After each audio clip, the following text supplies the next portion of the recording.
It's raining. It's always raining, I think to myself.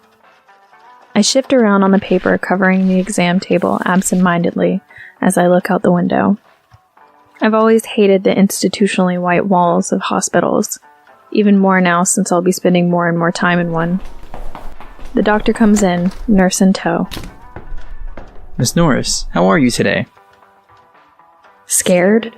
Tired? Feel like total dreck? I'm okay, I say with a half smile and a shrug. The doctor reads over the chart on his clipboard as he rolls his chair in front of me. It says here you have a history of cancer in your family. Can you tell me more about that?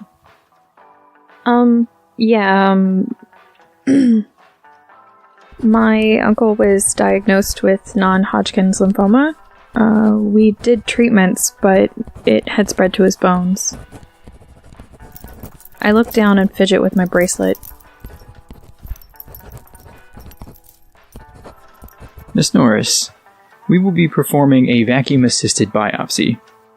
This will limit the times the needle will need to be inserted. You'll receive a local anesthetic to numb the area being biopsied in order to minimize the pain. I nod to punctuate his sentences. I've done the research. I know what to expect. None of that WebMD dreck. The good stuff. Patient records. I always want to be prepared. The nurse will bring you a mild sedative, and we can begin in about 45 minutes. Do you have any questions for me? Nope. I think I got it. Okay, then I'll be seeing you in just a little while.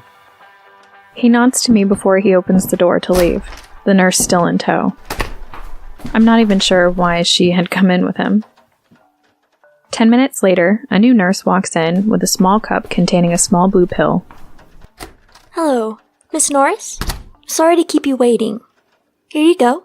This will help you relax. She hands me the cup and waits, eyes bright and wide, for me to take its contents. I do. She throws the cup away and opens the cabinet under the counter. She hands me a gown with a smile. Come with me. I'll get you set up in a room with a bed. Autopilot kicks in. I feel numb as we walk down the hall. Too soon for the medication to be affecting me. The nurse leaves me in the room. I change into the gown, folding my clothes and placing them in the chair by the hospital bed. I check the time on my burner phone. Not long now. I make myself as comfortable as possible on the stiff sheets of the bed. I close my eyes. Try to relax. Deep breaths. Let's do this. Miss Norris, you're going to feel a pinch, and then after that, some pressure, okay? It shouldn't be painful, just uncomfortable. Uncomfortable? The small needle for the local anesthetic was uncomfortable. Having an unusually large needle attached to a vacuum shoved into your head and wiggled around is a bit more than fragging uncomfortable. My head twinges when the needle hits the tumor. My vision blurs, and I see tracers around the equipment in the room. It looks like faint blue outlines. When I try to focus on them, they almost look like code. The beeping of the heart monitor gets faster, so I stop and just close my eyes till it's over.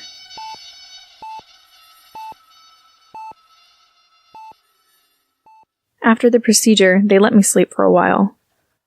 I felt more tired than I have ever felt in my life, even after a week of no sleep, cheap soy substitute, and bad coffee. I must have slept a while, because it was dark outside whenever the nurse from earlier came in my room. Miss Norris, we're getting ready to release you, if you feel well enough. I sit up slowly, head still heavy with sleep. Yes, I'm ready. Great. I have a few things for you to sign here, under Jane Doe, of course. And then we'll process payment when you're ready. She smiles sweetly as she looked down at the tablet in her hand. I reach over and turn on my phone. As it connects, I hear the ding alerting me that I have a message, and I feel the ping in my head at the same time. A few clicks of the keys, and I tap my comm to the tablet. Payment confirmed flashes across both screens, and a file of all my paperwork appears on my phone. We should have your results back in a few days. The lab is on site, so it's pretty quick. Could I get some aspirin before I leave? Oh, not to worry about that. The doctor has prescribed you Vicodin for any pain you might have. With another smile, she bounces out the door. I dress quickly. Leggings, boots, shirt, jewelry. Maybe not jewelry. Lifting my massive dreads, I tie a couple around the rest in an attempt to make a ponytail. I see the gauze taped behind my ear. Good thing I keep my undercut shaved. The room door opens. I grab my bag, pulling my jacket from inside it, and slip the zipper shut. Ready to go? The nurse says, holding the door open for me.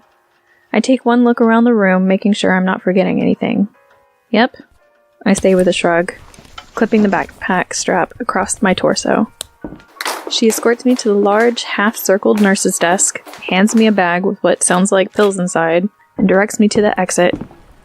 The hospital door automatically slides open, and a blast of crisp, cold night air hits me.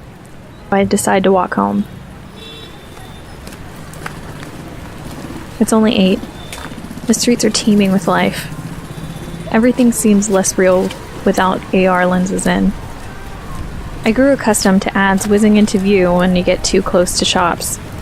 The gray scale of concrete buildings is a harsh contrast to the neon overlays and colorful dancing mascots I'm used to. It's all less saturated, two-dimensional. My phone dings its message alert from inside my jacket pocket, and then it happens. A glitch. Static buzzes in my head as my vision blurs. Then a flash of multicolored neon light blasts from the shop beside me. I stop, holding my hand to the side of my face, trying to shield it from the light only I can see. Some drunkhead not paying attention crashes into the back of me, sending me forward. I barely catch myself on the side of a building as I hear them shout, "Hey, watch it!"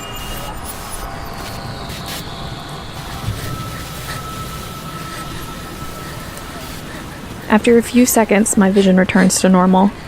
My head throbs. I just want to get home. I pull my hood up and continue. I walk briskly, desperate to be home. I maneuver through the groups of people strolling down the sidewalk, nearly running at times. Finally, I see a familiar soy bucks. Just a little bit more to go. I round a corner. There, standing like two beacons in the night, is my apartment building. I rush through the doors, up the stairs, no time for the elevator, and up to my door.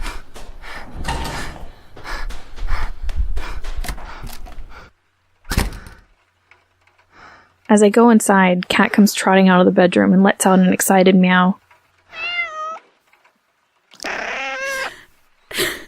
My world falls to pieces. I lean back against the door and slide down onto the floor. I cry. I cry hard. I cry because I miss my uncle. I cry because I never knew my parents. I cry because I'm scared and angry and unable to control what's happening to me. I want to scream and kick and lash out, but all I can do is curl in on myself.